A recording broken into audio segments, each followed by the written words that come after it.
A feral child could even be an individual's child who has lived isolated from human contact from a really young age, and has no, or little, experience of human care. Some feral children have been rejected by people, usually their own parents. Feral children may have experienced severe maltreatment or trauma before being abandoned or dead. Others are imagined to or mentioned by animals, some are said to possess lived within the wild on their own. Just over 100 incidents have been reported in total. Here we enumerate 5 of them who got famous in their own times. Dina Sanichar. Dina Sanichar, one among the boys who lived at the Sikandra orphanage, is typically assumed to possess been mentally subnormal. He was far away from a wolf subside 1867 when he was about 6 years old. Dina Sanichar was discovered when hunters within the jungles of Bulandshar were astonished to ascertain a boy follow a wolf into her den, running on high-low jack.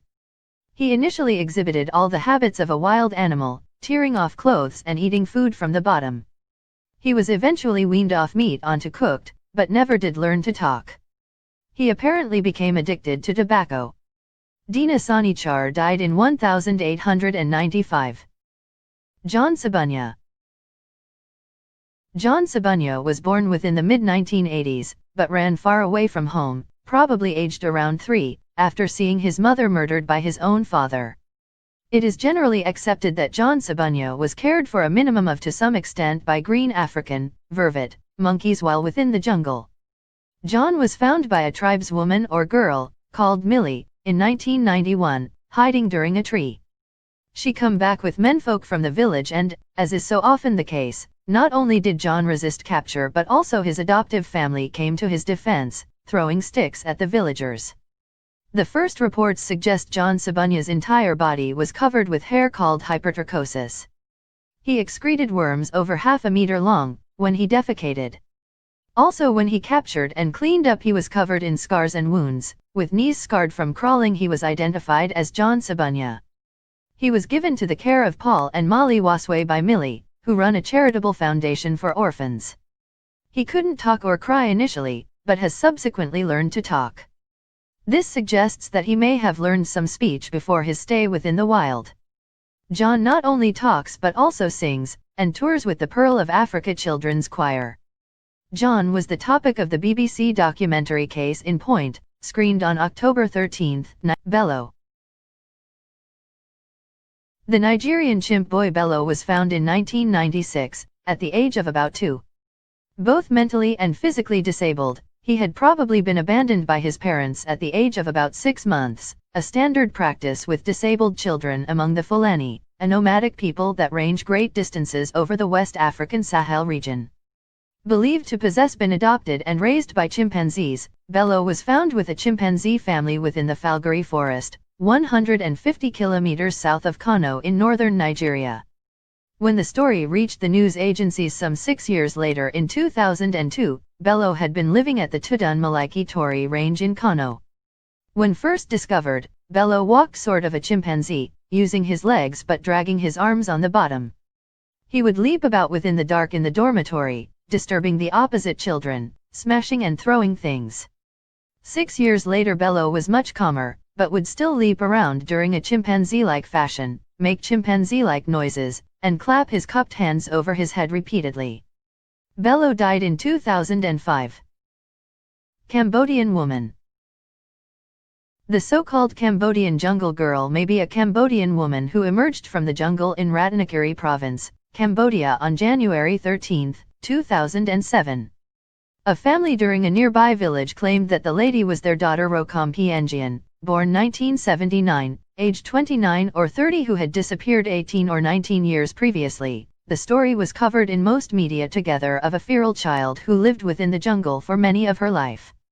On January 13, 2007 she came to international attention after emerging filthy, naked, and scared from the dense jungle of Ratanakiri province in remote northeastern Cambodia. After a villager noticed food missing from a lunchbox, he staked out the world, spotted the lady, gathered some friends and caught her. She was recognized by her father, policeman Kaser Lulong, due to a scar on her back.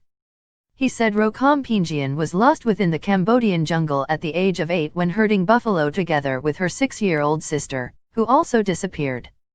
She experienced difficulties adjusting to civilized life, 1 week after being discovered. Local police reported that she was only ready to say 3 words: father, mother, and stomachache.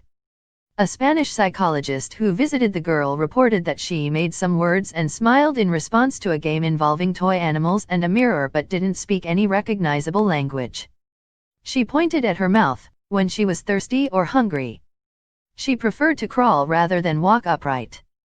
The family watched Rokampinjian round the clock to form sure she didn't escape back to the jungle, as she tried to several times.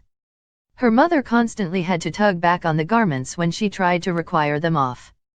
A visiting Guardian reporter described the family as genuinely caring for her and therefore the woman as listless and sad but restless in the dark. Rokampinjian has fled back to the jungle in May 2010.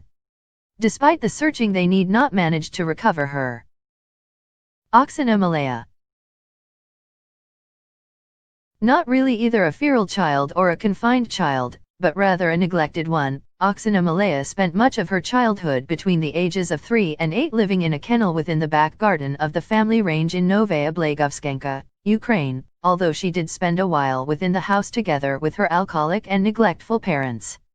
Oksana's alcoholic parents were unable to care for her, and at 3 years of age she was exiled from her home.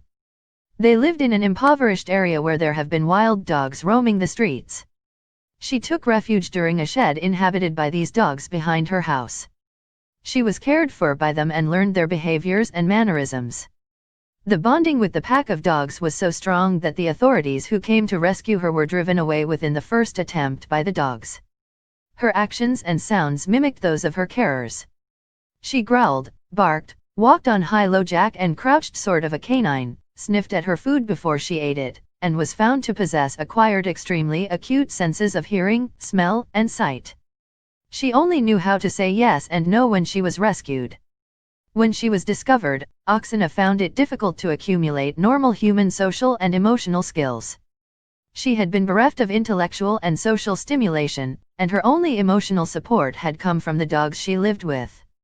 Oksana's lack of exposure to language during a social context made it very difficult for her to enhance her language skills. She could hardly speak when first found in 1991. As of 2010, at the age of 26, Oksana resides at a home for the mentally handicapped, where she helps look after the cows in the clinic's farm. Oksana has expressed that she is happiest when among dogs.